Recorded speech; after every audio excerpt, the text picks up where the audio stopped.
कहा, हे प्रभु, भादो के शुक्ल पक्ष की एकादशी का क्या नाम है तथा उसके व्रत का क्या विधान है? उस एकादशी के उपवास को करने से किस फल की प्राप्ति होती है? हे कृष्ण, कृपा करके यह सब बताइए। भगवान श्री कृष्ण जी ने कहा है, अर्जुन, भादो मास के शुक्ल पक्ष की एकादशी को परिवर्तनी एकादशी कहते हैं। इस एकादशी का व्रत जो करते हैं वह सब पापों से मुक्त होकर चंद्रमा के समान प्रकाशित होते हैं और यश को पाते हैं। जो पाप नाशक इस कथा को पढ़ते हैं या सुनते हैं उनको 1000 अश्वमेध यज्ञ का फल प्राप्त होता है। जो मनुष्य इस एकादशी के दिन भगवान श्री वामन का पूजन करता है वह तीनों देवता अर्थात ब्रह्मा, विष्णु, महेश की पूजा करता है। यह सुनकर अर्जुन ने कहा, हे जनार्दन, आपके वचनों को सुनकर मैं भ्रम में पड़ गया हूँ। आप किस प्रकार से सोते हैं तथा करवट बदलते हैं? आपने राजा बलि को क्यों बांधा और वामन रूप धारण करके क्या लीलाएं की? कृपया मुझे विस्तार पूर्वक बताइए।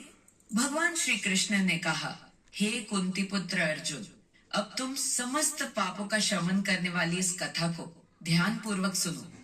त्रेता युग में बलि नामक एक असुर था। वह अत्यंत भक्त, दानी, सत्यवादी तथा ब्राह्मणों की सेवा करने वाला था। वह सदा यज्ञ, तप आदि किया करता था। अपने इस भक्ति के प्रभाव से लह स्वर्ग में देवताओं के स्थान पर राज्य करने लगा। देवराज इंद्र तथा अन्य देवता इस बात को सहन नहीं कर सके और भगवान श्री हरि के पास जाकर प्रार्थना करने लगे।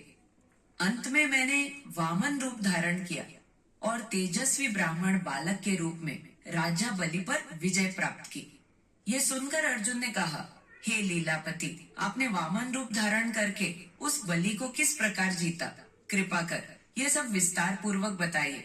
भगवान श्री कृष्ण ने कहा, मैंने वामन रूप धारण करके राजा बलि से याचना की कि हे राजन, तुम मुझे 3 पग भूमि दान दे दो। इससे तुम्हें 3 लोक के दान का फल प्राप्त होगा। राजा बलि ने अहंकार पूर्वक इस छोटी सी याचना को स्वीकार कर लिया और भूमि देने को तैयार हो गया।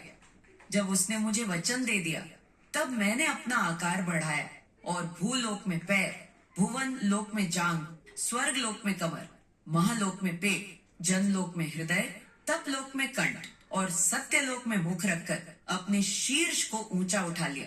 उस समय सूर्य, नक्षत्र, इंद्र तथा अन्य देवता मेरी स्तुति करने लगे।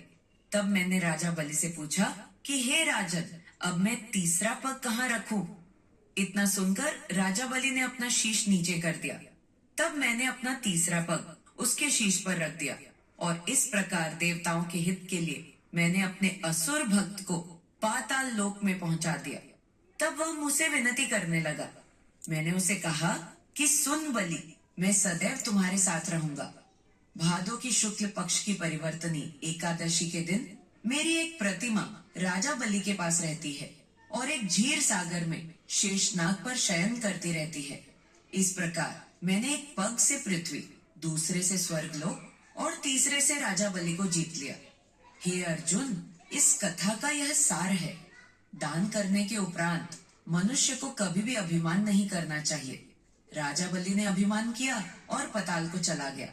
इससे इस बात का भी बोध होता है कि अतिहर कार्य के लिए बुरी होती है। बोलिए श्री हरि विष्णु की जय। युधिष्ठिर कहने लगे कि हे भगवान, भाद्रपद शुक्ल एकादशी का क्या नाम है? इसकी विधि तथा इसका महात्म्य कृपा करके कहिए। तब भगवान श्री कृष्ण कहने लगे कि इस पुण्य, स्वर्ग और मोक्ष को देने वाली तथा सब पापों का नाश करने वाली उत्तम वामन एकादशी का महात्म्य मैं तुमसे कहता हूँ, तुम ध्यान पूर्वक सुनो। यह पद्मा परिवर्तिनी एकादशी जयंती एकादशी भी कहलाती है। इसका यज्ञ करने से वाजपेय यज्ञ का फल मिलता है। पापियों के पाप नाश करने के लिए इससे बढ़कर कोई उपाय नहीं।